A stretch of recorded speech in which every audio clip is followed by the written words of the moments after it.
What up YouTube, Big Red here and welcome back for another one of my videos. So this is just a short one to show you a bit of flow coating.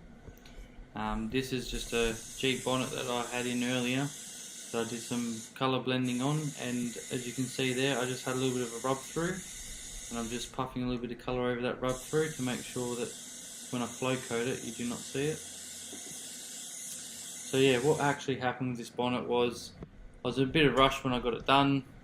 Didn't really take my time and just wasn't really happy with the overall finish of it. So we decided the next day we'll take it in, sand it back and give it a bit of a flow coat, make it a bit nicer. So I'm just drying off the little blow in I just did there from the colour.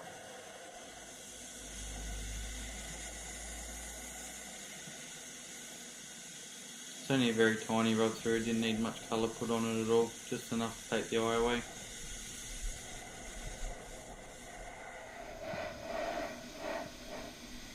Just tack raying it off, making sure all the overspray that's not stuck down comes off.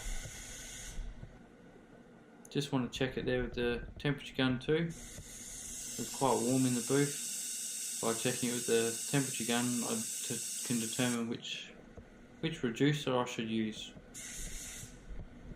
Seeing as EnviroFlow is controlled by the reducers and not the hardener, it's just one hardener for all.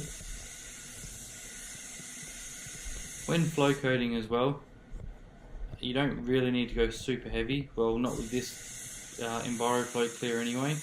It tends to flow out a fair bit. So I'm only spraying it just like I would normally at about 2.2 bar, 2 turns out on the 1.2 for the SADAJET 5000 RP. Not moving any slower or anything like I normally would, just nice and even.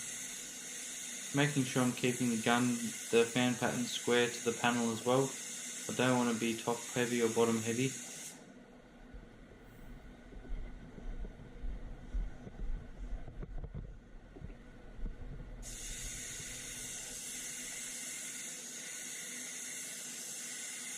As you can see there, it's laying down quite nicely already. Being a warm morning as well, it did help move the clear quicker, help it flow out a bit quicker.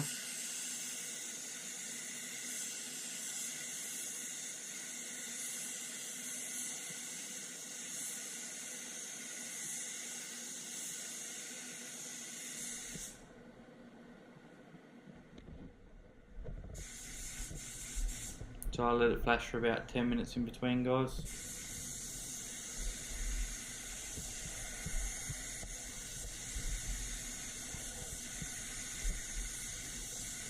It may look like I'm putting on a lot of clear there, but I'm really not.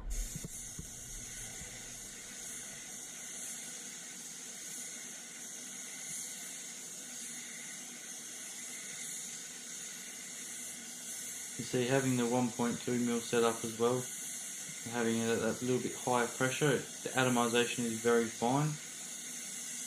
And I just find that it works well for me. I'm able to hit it hard, lay it down nice. I generally don't have many problems at all. But each to their own, you will find out what works for you, and different products have different ways of doing things. So just remember that too, guys. You know, I don't actually work for PPG or anything like that. I have taken on board what they have told me. I've taken on board my experience and my understanding of how I'm reading the material and what needs to happen. And I've just found a solution that works for me.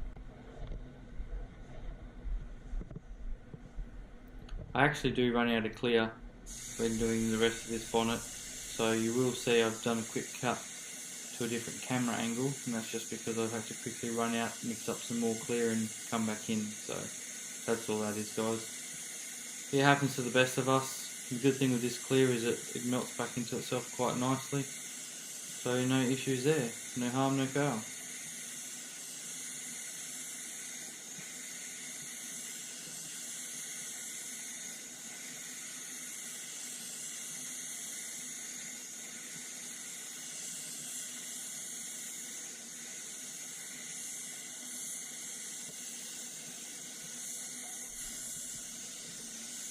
And there's that little transition I was just talking about. Well, I hope you've all enjoyed this video, just a short one for you. If you have, like it, subscribe, tell your mates, and I hope to see you all on the next one, guys. Thank you very much.